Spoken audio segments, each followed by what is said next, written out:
fear of change. See, fear is a good thing when we use it to our advantage. Now, fear is a good thing, and we're all designed with it.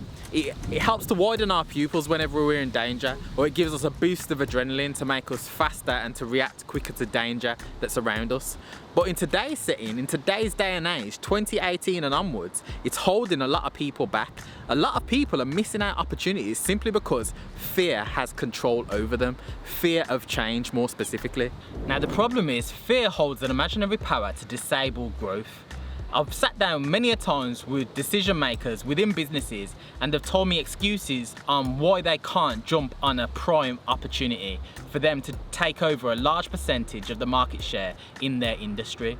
And it's always the same things that I'm hearing. It's excuses, but really those excuses are just covering over the fear that they feel inside, the internal fears. You know, the typical excuses of, I don't like how I sound on camera, I don't like how I look on camera, or what are people going to think? Nobody else is doing that within our industry, so how am I going to do it?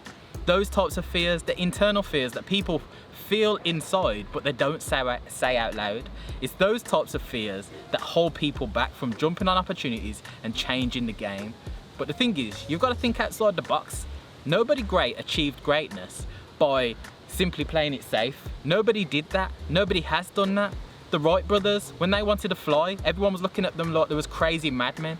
But the fact of it is they was doing something that no one else was doing, and everyone was pointing their finger at them. But there's nothing wrong with that, because look what they've done now. They've gone down in the history books. And there's plenty of people like that in almost every industry.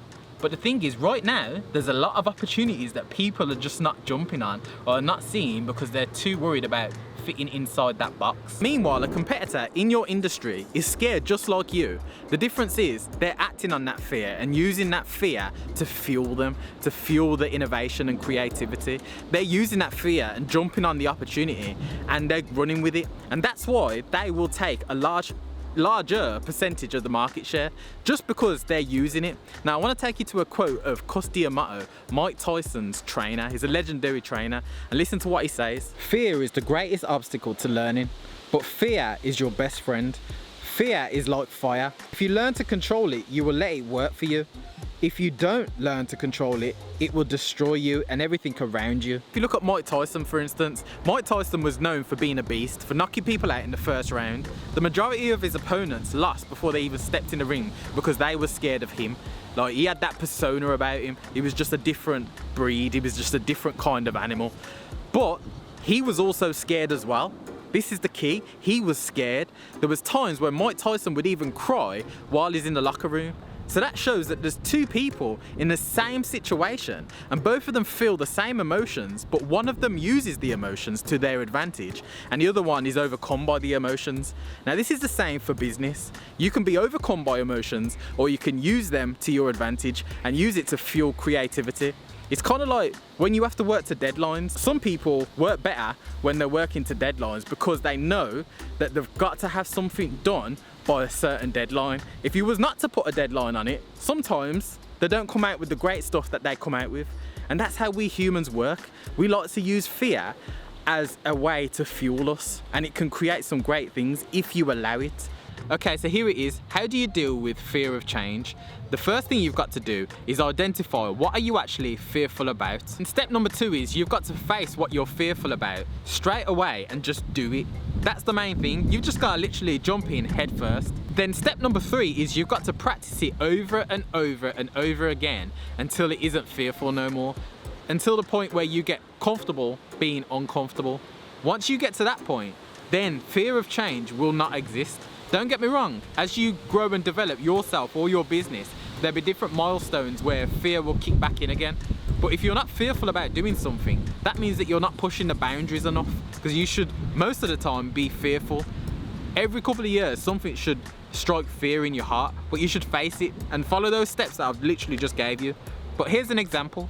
Now, normally when I speak to key decision makers within a business, I always hear different excuses which are really covering the fears of that business or of that individual. Now, the number 2 things I always hear is, nobody else is doing it within the industry, so why should I do it?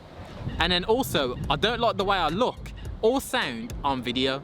So let's just explore those for examples. So first off, you've got to look at the situation from a real and honest standpoint. Nobody else is doing what you want to do or what you want to achieve through visual content. So if that's the case, that means there's more opportunities and less competition. So that's kind of a no-brainer to say, well, I should do this before everybody else does. But instead, what a lot of people do, they see someone doing it within their industry, they like what they're doing, and then they try to do it, but then everybody's copying them. Instead of being the trailblazer or the person that's like leading the way within the industry, they're the follower. And that's the problem. A lot of people are missing the trick there, and it's kind of like frustrating because I see a lot of good businesses that really do things better or offer a better service or product than a lot of other people. But the other people were the first to do something on social media, so they're taking a larger percentage of the market share. So again, it's all about perception with marketing. So if you're given the perception of you aren't actually creative or innovative, they're gonna think about this when it comes to your product or service. And that is the problem. Another one that I hear quite often is, I don't like the way that I look or sound on video. And that just simply means that you've got internal issues that you need to deal with yourself. You're not comfortable within your skin, and a lot of people aren't. It's natural. It's a lot of people aren't that confident, and that's fine.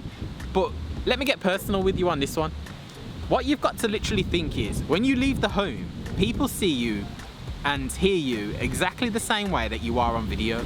They're not seeing nothing new, but you're not fearful about leaving the home. So let that sink in a bit, because to be honest, like, people don't cross the street when you walk over to them, so you're not that unattractive. However much you think you've put on weight, or however much you think you don't look nice, or you don't look like the Instagram models, or whatever your situation is, or whatever your mind tells you, people aren't there to look at you for that. So don't worry about that. They're there to listen to your content. They're there to listen to see how you can give value and help them with their life in some area that you have something of value to offer. So don't get caught up on those trivial type of matters of worried about how people look at you or how the sound of your voice sounds, because that doesn't matter, believe me. So here's a quick tip how to get comfortable with listening to your own voice and seeing yourself on video. The first thing you want to do is film yourself on your mobile phone. Get used to filming yourself and watching it back over and over again until you're comfortable with it, because that's the only way that you're going to get comfortable with seeing yourself on video. Just practice. Practice literally makes perfect with this. And at first you might be stiff and rigid. I was with my first couple of videos, but then eventually you see the lens as a person, you get comfortable with it. But try to think of the lens as someone. Think of exactly who you want to speak to, and then that will help you. And the more you get comfortable with it, the easier it becomes. But it's kind of like, you know, when you get a haircut or a new shave or something like that, and it takes a while for you to get used to how you look. It's exactly the same thing with video. So it's literally getting comfortable with it. So just do it. So if you have a fear that is holding you back professionally or personally, then you need to face it. You got to recognize it, face it, and do it often. That is literally the 3 steps to overcoming it. I know it's harder than what it actually sounds, but if you want to progress and you want to grow and develop, whether it's a business personally or whatever it is, you have to do it. Don't let fear control you. Instead, use fear and control it. So if that was useful to you, hit that like and subscribe button and punch that notification bell so that you're notified when the next video is out. Now we'll look forward to seeing you on the next video, where we help you to tell your story through a lens weekly.